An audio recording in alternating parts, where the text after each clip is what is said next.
बिस्मिल्लाहिर्रहमानिर्रहीम। Dear students, अस्सलाम वालेकुम। स्टूडेंट्स, आज के लेक्चर में हम कंप्यूटेशनल फिजिक्स के मल्टीपल चॉइस क्वेश्चंस को डिस्कस करेंगे। Multiple choice questions paper point of view से आप किसी भी तरह का पेपर देना चाहते हैं, आप ऑनलाइन एग्जाम देना चाहते हैं, तो जो भी इंपॉर्टेंट कंप्यूटेशनल फिजिक्स के एमसीक्यूज हैं उनको मैं यहाँ पे इस लेक्चर में डिस्कस करने जा रही हूँ। तो ये लेक्चर बहुत इंपॉर्टेंट है, लेक्चर को स्किप मत कीजिएगा और इसको जो है अपने फ्रेंड्स के साथ, अपने जानने वालों के साथ और जो भी आपके स्टूडेंट्स वगैरह हैं उनके साथ आप शेयर कर सकते हैं। इसमें मैंने तमाम जो एमसीक्यूज़ हैं इंपॉर्टेंट 50 एमसीक्यूज़ ऑलमोस्ट मैंने यहाँ पे डिस्कस किए हैं, तो आप इस लेक्चर को स्किप ना कीजिएगा।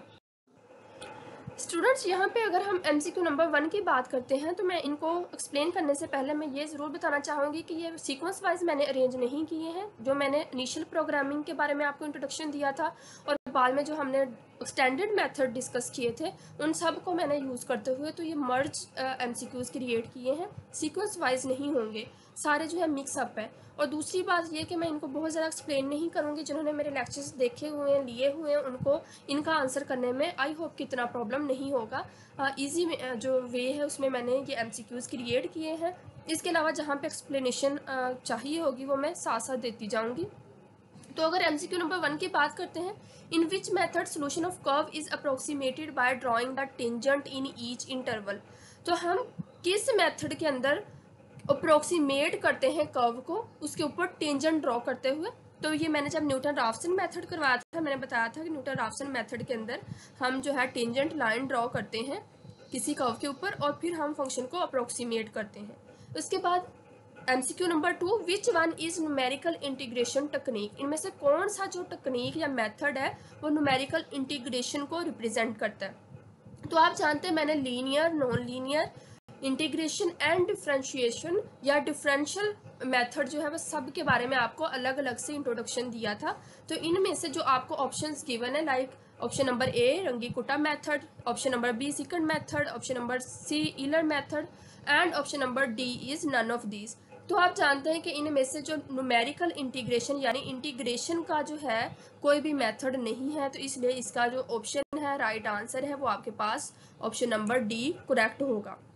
उसके बाद स्टूडेंट्स, जब हम बात करते हैं एमसीक्यू नंबर 3 की, जिसमें लिखा हुआ है numerical integration can be interpreted as. जो न्यूमेरिकल इंटीग्रेशन है वो किस बारे में हमें बताती है। इसमें आपके पास फर्स्ट ऑप्शन है half of the net area under the curve, partial net area under the curve या net area under the curve. तो इसका जो ऑप्शन सी है वो राइट आंसर है। हमारे पास कर्व का जो नेट एरिया होता है उसके बारे में न्यूमेरिकल इंटीग्रेशन हमें बताती है। इसके अलावा एमसीक्यू नंबर 4 जो है, the operator in C++ is known as. Operator यहाँ पे आपको नजर आ रहा है, जो कि ये मैंने यहाँ पर ड्रॉ किया हुआ है। C++ जो लैंग्वेज है उसमें इस ऑपरेटर को क्या कहते हैं, डिवीजन, रिमाइंडर, इंक्रीमेंट या डिक्रीमेंट। तो आप जानते हैं C++ लैंग्वेज के अंदर इसको हम रिमाइंडर ऑपरेटर कहते हैं। तो इस तरह से ऑप्शन 20 का राइट आंसर कहलाएगा।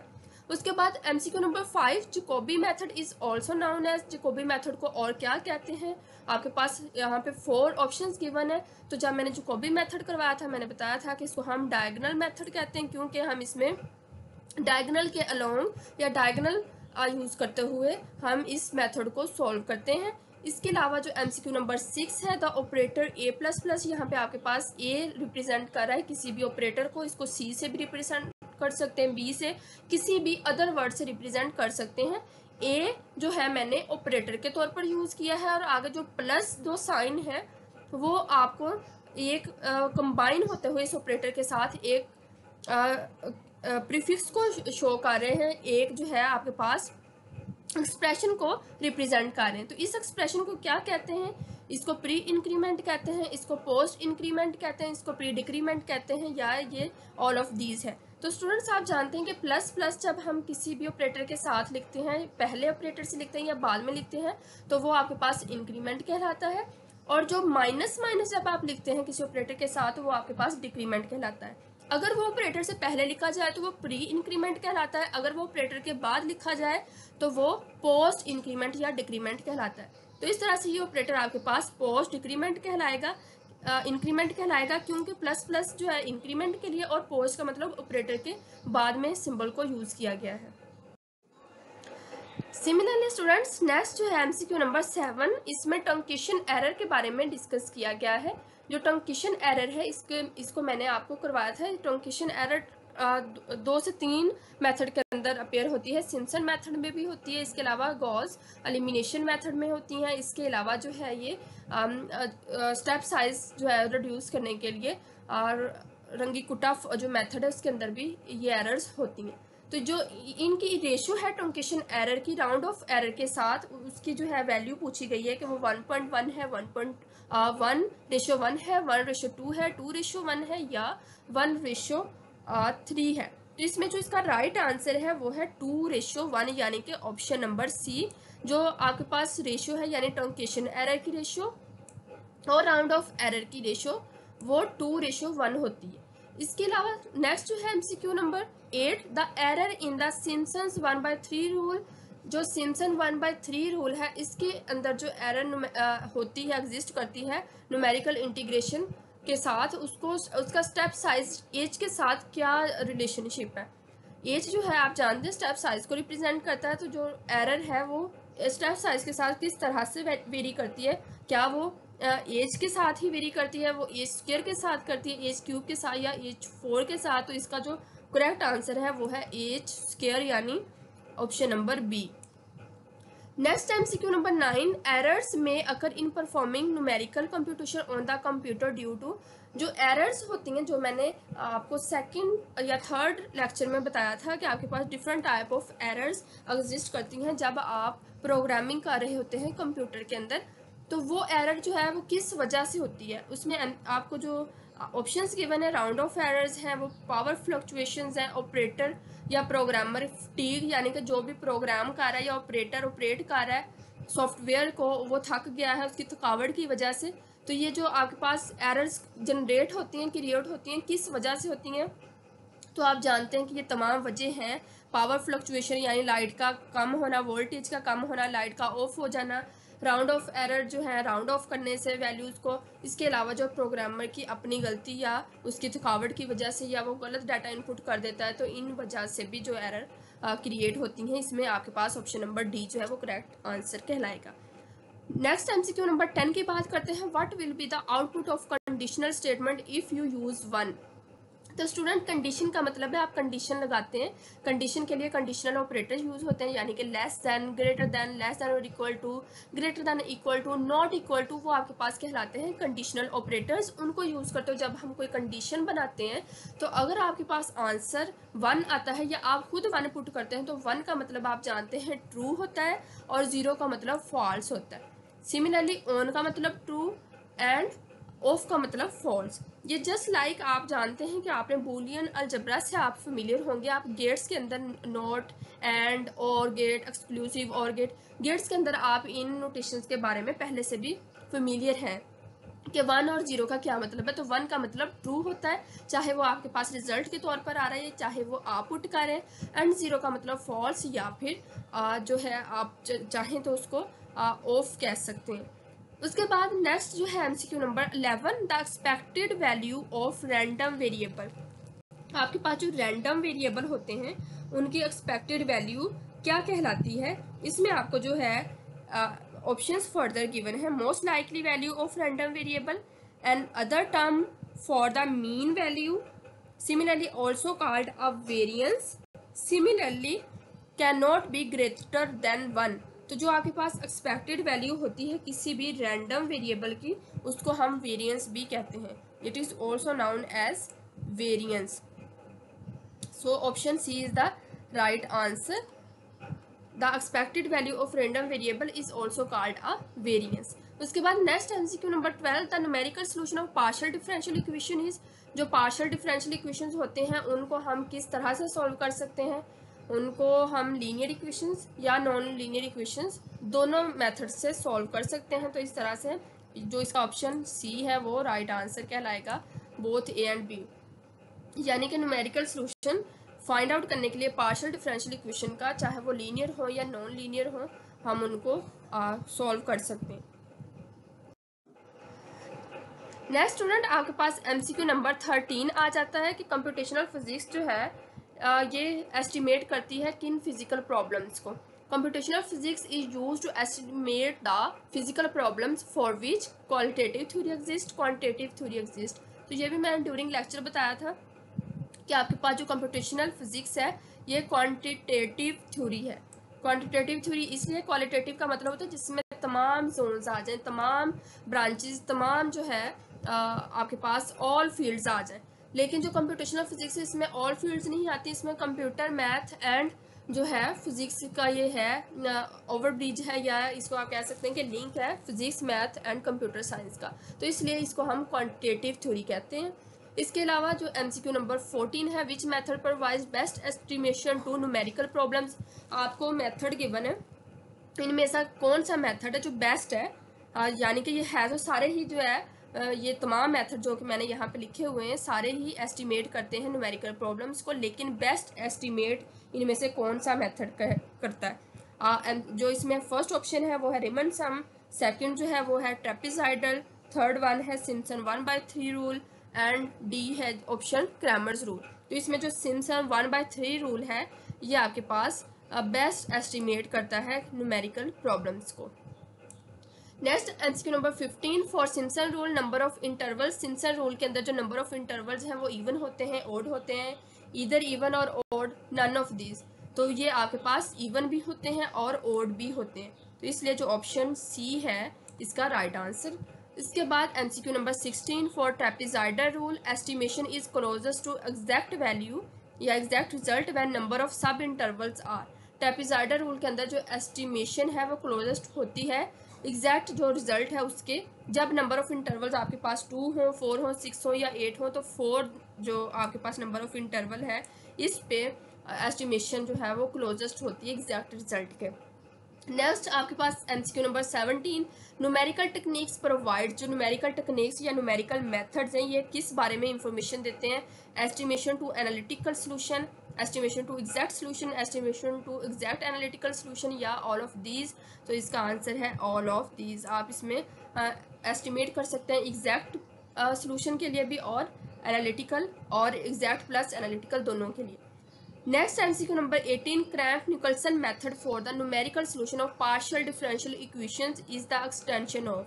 क्रैम्प निकल्सन जो मेथड है न्यूमेरिकल सोल्यूशन इस फाइंड आउट करते हैं हम इनसे पार्शियल डिफरेंशियल इक्वेशन का, ये एक्सटेंशन कहलाता है आपके पास एक्सप्लिसिट मेथड का, इम्प्लिसिट मेथड का, फाइनाइट डिफरेंस मेथड का या फाइनाइट एलिमेंट मेथड का। तो इसमें जो आपके पास इसका आंसर है वो है फाइनाइट डिफरेंस मेथड, यानी कि ऑप्शन नंबर डी को हम हाईलाइट कर देते हैं। नेक्स्ट है MCQ number 19 Gauss Jordan method is the extension of. जो गॉस जॉर्डन मेथड है ये किसकी एक्सटेंशन कहलाता है? तो आप जानते हैं कि गॉस जॉर्डन मेथड आपके पास जो एक्सटेंशन है ये कहलाता है गॉस एलिमिनेशन मेथड की। तो हम इसको हाईलाइट कर देते हैं, option number D is the right answer.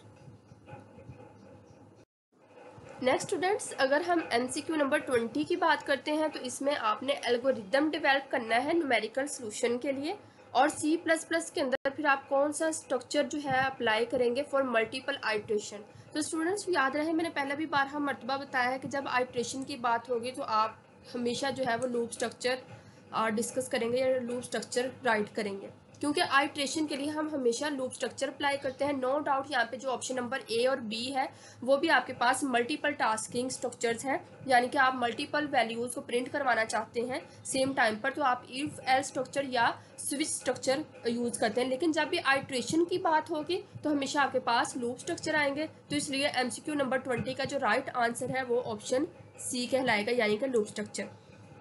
Next student MCQ number 21 की बात करते हैं। Method of secants is the extension of. जो सीकेंड मेथड है वो किसकी एक्सटेंशन है? For the estimation of roots for non linear equation. Students हम जानते हैं जो सीकेंड मेथड है इसको हम नॉन लीनियर इक्वेशन को सॉल्व करने के लिए या एस्टिमेट करने के लिए रूट्स को अप्लाई करते हैं, लेकिन ये किसकी एक्सटेंशन कहलाता है? तो जब मैंने ये लेक्चर करवाया था मैंने बताया था ये न्यूटन राफसन मेथड की एक्सटेंशन कहलाता है, यानी ऑप्शन नंबर डी। और ये भी यहाँ पे याद रहे कि जो न्यूटन राफसन मेथड है इसमें हम रूट्स को एस्टिमेट करते हैं, एस्टिमेशन लगाते हैं by drawing the tangent on the curve, लेकिन सीकेंड मेथड के अंदर हम सीकेंड ड्रॉ करते हैं कर्व के ऊपर रूट को एस्टिमेट करने के लिए। नेक्स्ट स्टूडेंट, सिंटैक्स आपने बताना है C++ के अंदर। MCQ नंबर 22 की बात कर रही हूँ। फॉर एग्जाम्पल आप लिखते हैं एक्स स्क्वायर। आप जानते हैं एक्स स्क्वायर तो हो गई मैथ की लैंग्वेज, यानी मैथ में आपने इसको लिखा एक्स स्क्वायर, लेकिन आप इसी नोटेशन को यानी एक्स स्क्वायर को ही C++ के अंदर किस सिंटैक्स या किस रूल के तहत लिख सकते हैं। तो इसका जो राइट आंसर है, ये भी मैंने लेक्चर में बताया था, आप इसको लिखते हैं पावर एक्स स्क्वायर, यानी कि P और W represents the power and X represents the variable and 2 represents the power of the variable. तो आपके पास Y, Z, S कोई भी वेरिएबल गिवन हो, आप उसको स्मॉल ब्रेसेस के अंदर वेरिएबल को पहले लिखेंगे, उसको कॉमा करते हुए आप साथ में उसकी पार लिखेंगे 1 2 3 सो ऑन, जो भी आपको पार गिवन होगी। सिमिलरली MCQ नंबर 23 की बात करते हैं। आपको x की वैल्यू गिवन है, आपको एक्सप्रेशन गिवन है पावर एक्स स्क्वायर -5। यहाँ पे पावर एक्स स्क्वायर यानी कि आप s की जगह पे वैल्यू पुट करेंगे जो कि आपको 9 गिवन है, तो आपके पास क्या रिजल्ट आएगा आप जानते हैं। 9 का स्क्वायर लेंगे तो 9 का स्क्वायर 81, 81 - 5 आपके पास आ जाएगा 76। तो आप देख सकते हैं कि यहाँ पे जो भी आपको ऑप्शंस गिवन है इनमें 76 अवेलेबल नहीं है, तो आप ऑप्शन डी को क्लिक कर देंगे राइट आंसर के लिए। नेक्स्ट MCQ नंबर 24 की बात करते हैं। Which method is more accurate for the solution of ODEs, orderly differential equation को सॉल्व करने के लिए इनमें से कौन सा मेथड जो है वो एक्यूरेट है। स्टूडेंट, हम जानते हैं ईलर्स method, Euler improved method, Runge-Kutta methods and Runge-Kutta-Furberg methods are all methods for the solution of differential equations। यहाँ पे ये बात भी याद रहे कि Euler मेथड को हम Runge-Kutta फर्स्ट ऑर्डर मेथड भी कहते हैं और Euler improved मेथड या Euler modified मेथड को हम जो है Runge-Kutta सेकेंड ऑर्डर मेथड भी कहते हैं। ये भी मैंने ड्यूरिंग लेक्चर्स बताया था। जो आपके पास यहाँ पे राइट आंसर है एक्यूरेट रिजल्ट के लिए वो है ऑप्शन नंबर डी, जो Runge-Kutta-Furberg मेथड है, ये most accurately ordinary differential equation को एस्टिमेट करता है या उनको सॉल्व करता है। नेक्स्ट जो है आपको एक्सप्रेशन नजर आ रहा है yn+1 = yn+k। ये किस मेथड में ये एक्सप्रेशन आप यूज करते हुए आइटेशन फाइंड आउट करते हैं। तो ये जिन्होंने लेक्चर्स लिए हुए हैं, जिन्होंने पढ़ा हुआ है, उनको पता है कि ये हमारे पास जो एक्सप्रेशन है ये Runge-Kutta फोर्थ ऑर्डर मेथड का एक्सप्रेशन है। Option B is the right answer, जिसमें हम yn+1 यानी नेक्स्ट रूट को फाइंड आउट करने के लिए प्रीवियस रूट यानी yn और प्लस k की हम वैल्यू पुट करते हैं। पहले हम k1, k2, k3, k4 यानी कि 4 लेवल तक हम वैल्यूज फाइंड आउट करते हैं और उसके बाद हम एक जो है जनरल के फाइंड आउट करते हैं। उस जनरल के को फिर बाद में हम ऐड कर देते हैं yn में, तो हमारे पास yn+1 की वैल्यू आ जाती है। नेक्स्ट स्टूडेंट, MCQ नंबर 26 की बात करते हैं। Which numerical method for the estimation of roots of linear system of equation. अब जो है लीनियर सिस्टम ऑफ इक्वेशन के लिए ये जो आपको मेथड दिए गए हैं इनमें से कौन सा मेथड सूटेबल है। तो जो सीकेंड मेथड है, न्यूटन मेथड है या रेगुलर फाल्सी मेथड है, ये यहाँ पे राइट आंसर नहीं है, क्योंकि सीकेंड एंड न्यूटन मेथड जो है ये आपके पास नॉन लीनियर इक्वेशंस के लिए होते हैं और रेगुलर फाल्सी मेथड जो है ये आपके पास डिफरेंशियल इक्वेशन के लिए होता है। तो इसमें जो राइट आंसर है लीनियर इक्वेशन के लिए वो आ जाएगा गॉस-सीडल मेथड, यानी कि option number D is the right answer. Next student, MCQ number 27 की बात करते हैं। The header files in C++ contains the definition of. जो हेडर फाइल्स होती हैं C++ के अंदर ये किस डेफिनेशन को होल्ड करती हैं या कंटेन करती हैं। तो हम जानते हैं कि वो हमारे पास कोई भी हेडर फाइल हो, चाहे वो Kone.h हो, Studio.h हो, Fstream.h हो, iostream.h हो, तमाम हेडर फाइल जो है वो बिल्ट इन फंक्शन कहलाती हैं। बिल्ट इन फंक्शंस वो फंक्शंस होते हैं जो कि सिस्टम या सॉफ्टवेयर या डेवलपर की तरफ से पहले से ही क्रिएट किए गए होते हैं, ये यूज़र डिफाइंड नहीं होते। आप जानते हैं कि फंक्शन के लेक्चर में मैंने बताया था कि there are 2 types of function, built in function and user defined function. User defined function वो फंक्शन जो मैं, आप या कोई भी इंडिविजुअल पर्सन अपनी आसानी के लिए फंक्शन को क्रिएट कर सकता है, बिल्ट कर सकता है, जनरेट कर सकता है। और बिल्ट इन फंक्शन वो जो सिस्टम या सॉफ्टवेयर या पहले से ही ऑर्गेनाइजर की तरफ से क्रिएट किए गए होते हैं। तो इस तरह से आपके पास जो हेडर फाइल्स हैं वो बिल्ट इन फंक्शन कैटेगरीज को होल्ड करती हैं। MCQ नंबर 28 की तरफ मूव करते हैं। The array with definition. अगर आपके पास एरे 2 1 इस तरह की फॉर्म है जो कि आपका एक्सप्रेशन नजर आ रहा है, तो इसका क्या मतलब होता है।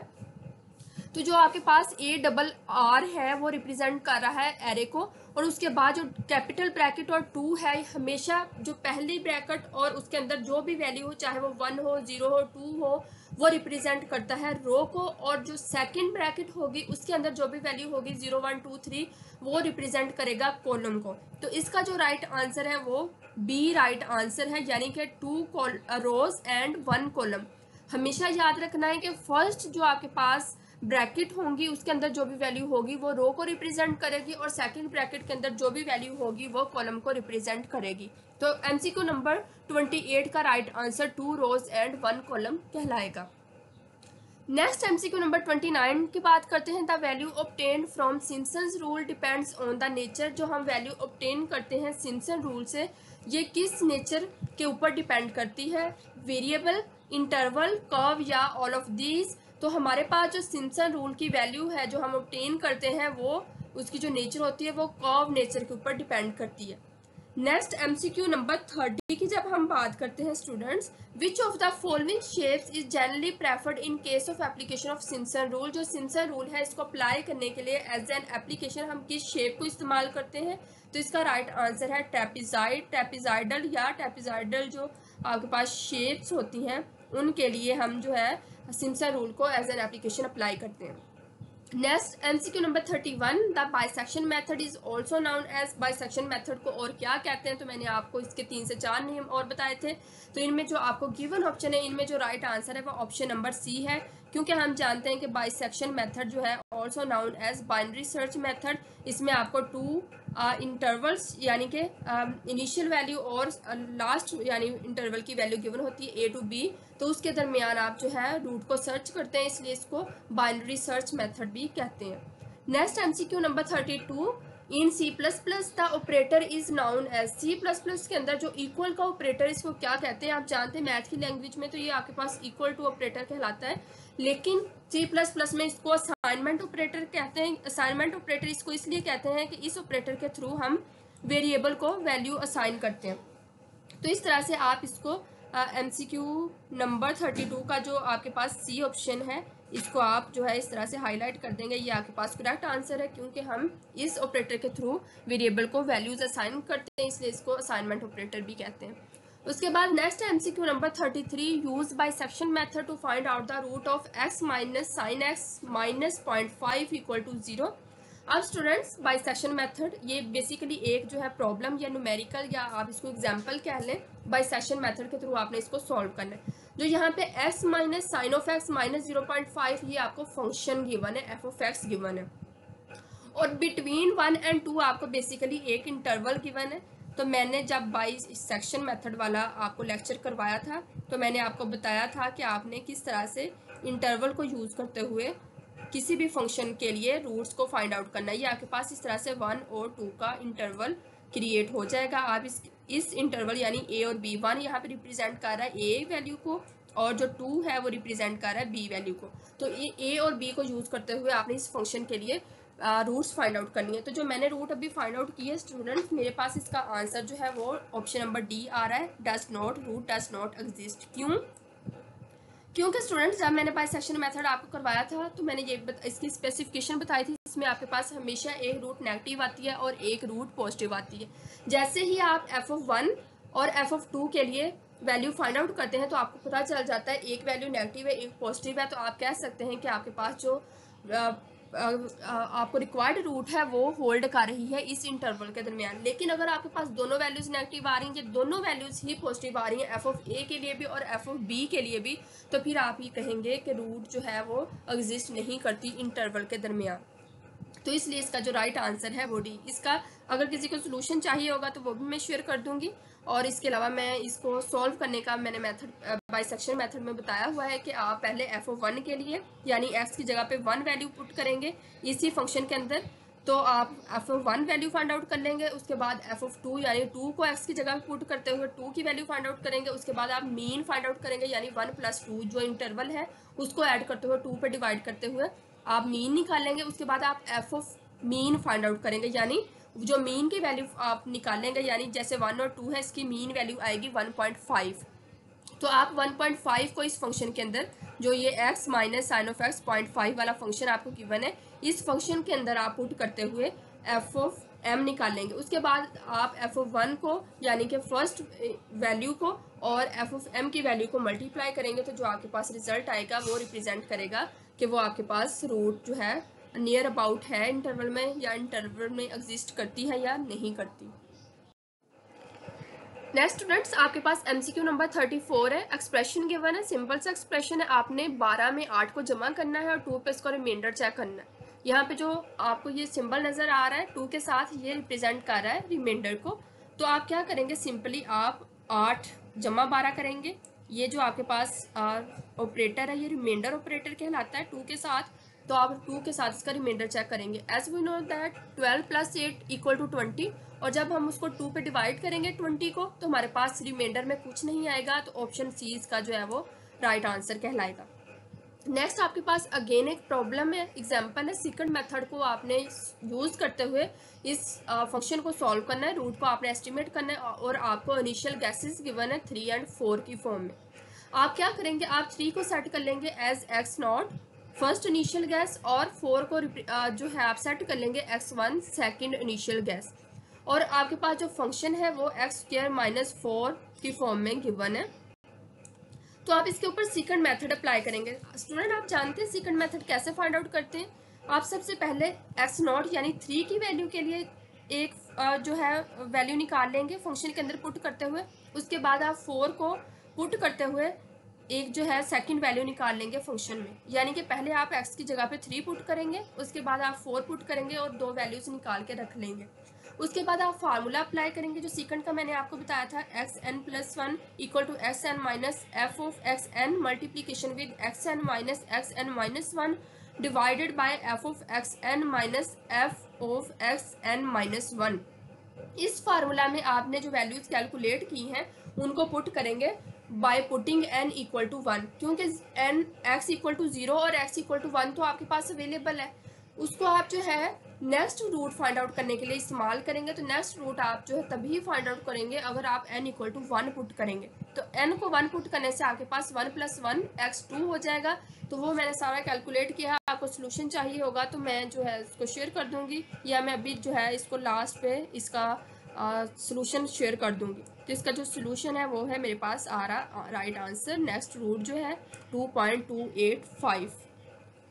Next student, MCQ number 36, the convergence of the following method is sensitive to starting value. तो ये मैंने ड्यूरिंग लेक्चर बताया था, कन्वर्जेंस जो है न्यूटन राफसन मेथड की स्टार्टिंग वैल्यू के लिए जो है वो सेंसिटिव होती है। तो इसलिए इसका जो आंसर है वो option number A.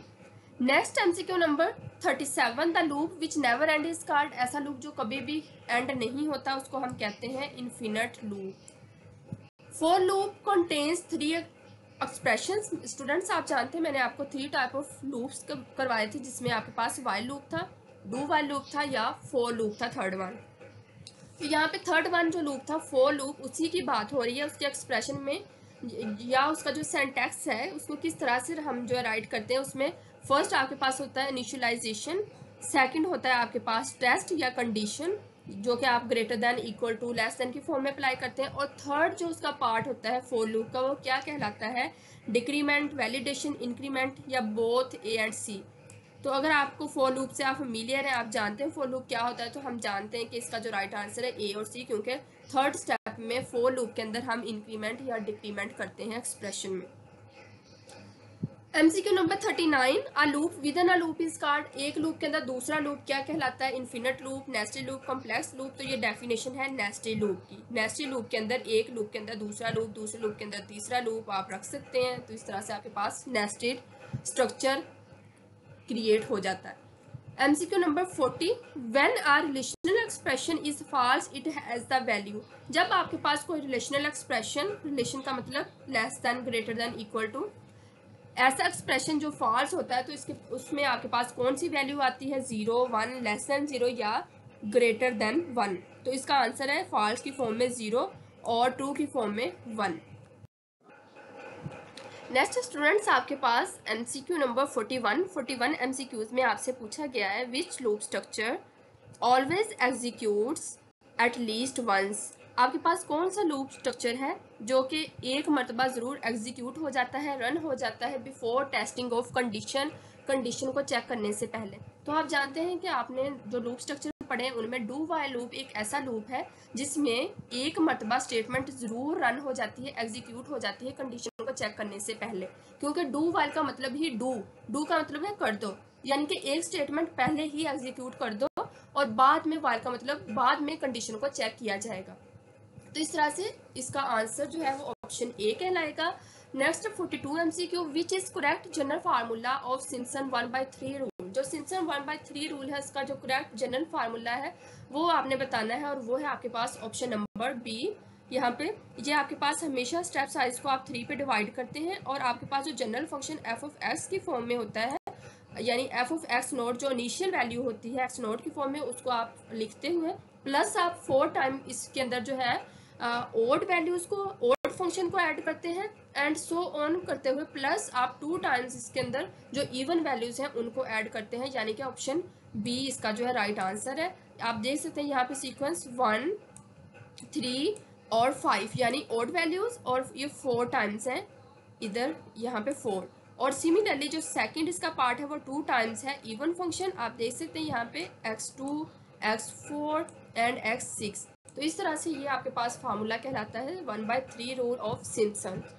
Next MCQ number 43, which language was originally created for teaching the students how to program. आप जानते हैं C++ के अलावा भी मल्टीपल लैंग्वेजेस हैं जिनके थ्रू जो है कोडिंग की जाती है, प्रोग्रामिंग की जाती है, जिनको हम अगर कैटेगराइज करें तो वो आपके पास लो लेवल या हाई लेवल लैंग्वेजेस कहलाती हैं। तो आपसे पूछा ये जा रहा है कि कौन सी लैंग्वेज है जो इनिशियली सबसे पहले या बेस के तौर पर इंट्रोड्यूस करवाई गई थी स्टूडेंट्स को सिखाने के लिए, उनको समझाने के लिए कि किस तरह से प्रोग्राम करते हैं। तो वो आपके पास बेसिकली बेसिक लैंग्वेज है जो कि स्टार्ट पर या ओरिजिन के तौर पर इंट्रोड्यूस करवाई गई थी स्टूडेंट्स को प्रोग्रामिंग सिखाने के लिए। MCQ नंबर 44 की बात करते हैं। The lowest level of programming language is, हम जानते हैं there are 2 types of languages, high level languages and low level languages. जब हाई लेवल लैंग्वेजेस की बात करते हैं उसमें हमारे पास मल्टीपल वेरिएशंस हैं, बहुत सारी लैंग्वेजेस हैं जो कि कुछ चल रही हैं, कुछ जो है वो बैकग्राउंड में है, प्रीवियसली है, जिसमें बी लैंग्वेज है, सी लैंग्वेज है, C++ है, जावा, फोर्ट्रेन, पास्कल, विजुअल बेसिक, ये तमाम आपके पास हाई लेवल लैंग्वेजेस हैं।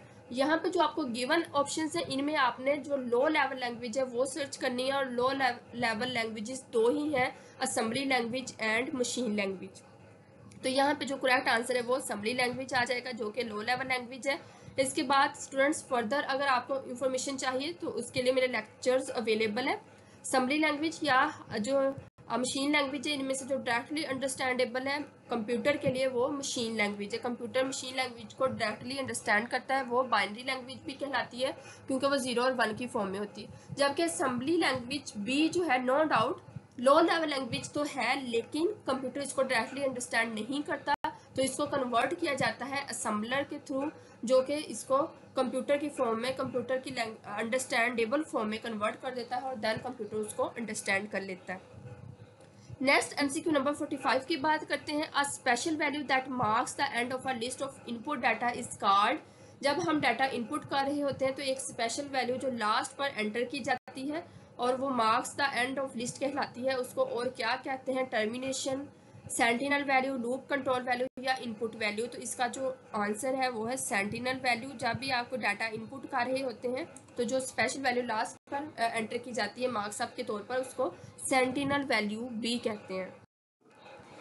नेक्स्ट स्टूडेंट MCQ नंबर 46 जो कि मेथड के रेलिवेंट है। The Jacobi method is a method of solving a matrix equation on a matrix that has no zeros along it's.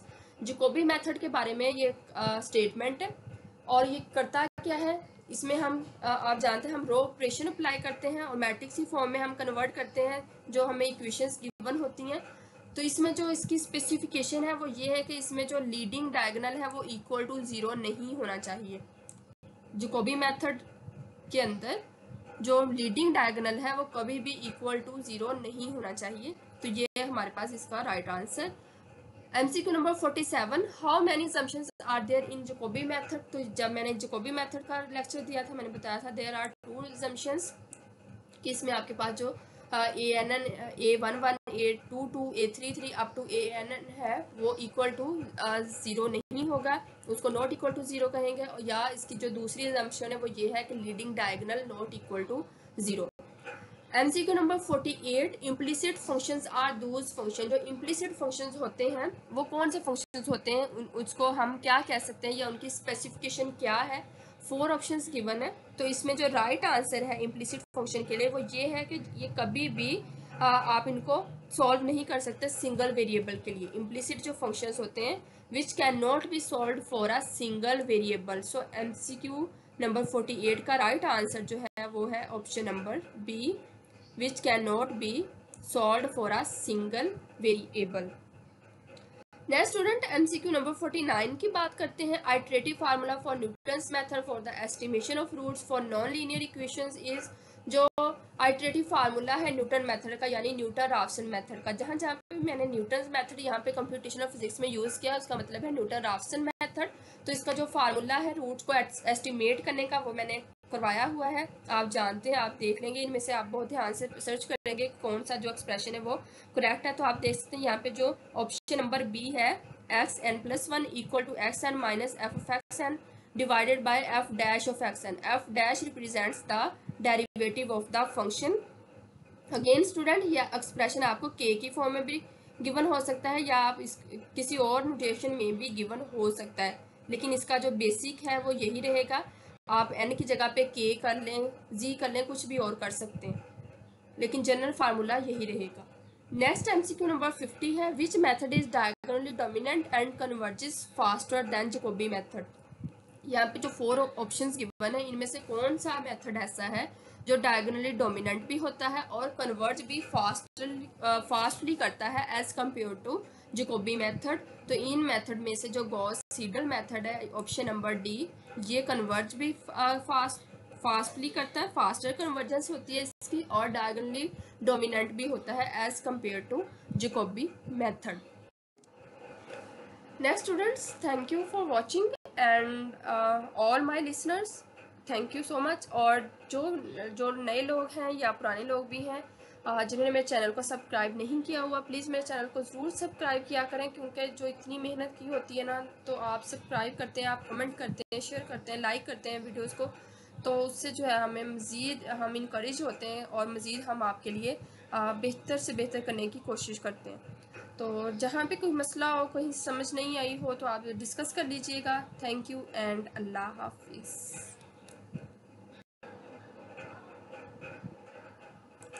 Students, ये next जो है मैं share कर रही हूँ एग्जांपल जो मैं प्रीवियसली लेक्चर में भी करवाई हुई है। इसका शेयर करने का मकसद ये है कि यहाँ पे आप देख सकते हैं कि पहले भी जो है ये करवाया गया है और अभी जो मैंने MCQs आपके साथ शेयर किए हैं इनमें एक MCQ है बाइसेक्शन मेथड से रेलिवेंट, यानी कि MCQ नंबर 32 होगा ये राउंड अबाउट। तो इसमें आपने जो है फाइंड करनी थी रूट और फंक्शन गिवन था बिटवीन 1 एंड 2। तो सिमिलरली आप देख सकते हैं यहाँ पे भी मैंने 1 एंड 2 के लिए आपको करवाया था, और साथ में आप क्या करते हैं कि आप इसको चेक करते हैं फिर f ऑफ a पे यानी फर्स्ट रूट के लिए, और आप इसको चेक करते हैं सेकंड रूट के लिए f ऑफ b के लिए। तो रूट आपके पास अगर एक माइनस में आती है एक प्लस में आती है तो देन आप कहेंगे sign change between interval confirms that the root lies in the interval. अगर साइन चेंज आ रहा है दोनों रूट्स का तो इट्स मीन कि वो रूट एग्जिस्ट कर रही है इंटरवल में, और अगर नहीं आ रहा तो इट्स मीन रूट एग्जिस्ट नहीं कर रही इंटरवल के अंदर। तो इसीलिए स्टूडेंट्स जो है इस MCQs में जो मैंने करवाया इसमें मैंने उसको जब सॉल्व किया ना, चेक किया, तो मेरे पास रूट एग्जिस्ट नहीं कर रही थी क्योंकि दोनों ही प्लस में आ रही थी, माइनस में रूट नहीं आ रही थी। तो इसलिए मैंने इसके ऑप्शन डी को क्लिक किया कि रूट डज नॉट एग्जिस्ट। तो इसी तरह से जैसे ये फंक्शन गिवन है आपको, आप इस फंक्शन की जगह पे MCQ की जो फंक्शन गिवन है x minus sine of x minus 0.5 उसको आप पुट करते हुए इन्हीं स्टेप्स को फॉलो करते हुए आप जो है सॉल्व करके चेक कर सकते हैं। सिमिलरली स्टूडेंट नेक्स्ट जो है एक और अभी मैंने न्यूमेरिकल के तौर पर एग्जांपल के तौर पर एक MCQ यूज़ किया है जिसमें आपने फाइंड आउट करनी थी next root x minus sine of x minus 0.5 equal to 0 के लिए। नहीं सॉरी, आपने चेक करना था इसको सेकंड मेथड के लिए जो था basically MCQ x square minus 4 equal to 0 के लिए, और इनिशियल गैसेस गिवन थे 3 एंड 4 के लिए। तो आप इसके लिए भी सेम यही स्टेप्स जो है फॉलो करेंगे, जो कि मैं पहले एग्जांपल के तौर पर करवा चुकी हूँ। आप देख सकते हैं यहाँ पे आपको फंक्शन जो है एक्स स्क्वायर माइनस 4 की फॉर्म में गिवन है। तो आप जो है इसमें जो इनिशियल गैस होंगे 3 और 4 सेट करेंगे एक्स नॉट और एक्स वन के तौर पे, और आप इसमें एफ ऑफ 1 फाइंड आउट करेंगे, यानी कि एक्स नॉट की वैल्यू फाइंड आउट करेंगे पहले, इधर जो मैंने इधर साइड पे स्टेप किया हुआ है, और आप उसके बाद चेक करेंगे उसको एक्स इक्वल टू 4 के लिए। तो वो दोनों वैल्यूज़ आप यहाँ पे निकाल के रख लेंगे, और उसके बाद आप स्टूडेंट्स क्या करेंगे, आप ये वाला फार्मूला अप्लाई करेंगे जो कि सीकेंड का फार्मूला कहलाता है। ये फार्मूला अप्लाई करते हुए उसके बाद आप जो है इसमें क्या करेंगे, n इक्वल टू 1 पुट करेंगे, क्योंकि 0 और 1 पहले से ही आपको गिवन है। जब आप n इक्वल टू 1 पुट करते हैं तो यहाँ पे आपके पास 1 + 1 2 हो जाएगा, तो वो आपके पास नेक्स्ट रूट कहलाएगी। और सिमिलरली आप जहाँ जहाँ पे n है उसको आप 1 1 पुट कर देंगे, तो ये आपके पास इस तरह से आ जाएगा। तो आपने जो वैल्यूज़ फाइंड आउट की हैं, जो आपको गिवन है, आप उनको पुट करेंगे, तो आप देखेंगे आपके पास जो आंसर आएगा वो 2.2857 आएगा, जो कि आपके पास आंसर ए है। MCQ नंबर ऑलमोस्ट ये 35 होगा आपके पास आई गेस। तो वो भी आप पीछे MCQs में देख सकते हैं। इन वीडियोस को या इन स्लाइड्स को शेयर करने का मकसद कि आपने किस तरह सीकेंड मेथड के थ्रू या किस तरह से बाइसेक्शन मेथड के थ्रू आपने जो है वो अननाउन रूट्स या अननाउन वैल्यूज़ फाइंड आउट करनी। इसके अलावा स्टूडेंट्स अगर आपको किसी और मेथड के थ्रू आता है, जैसे कि मैंने आपको डिफरेंट मेथड्स करवाए हुए हैं, तो उसके लिए आप मेरे लेक्चर्स देख सकते हैं। उन मेथड से आप हेल्प लेते हुए अननाउन को फाइंड आउट कर सकते हैं। Thank you.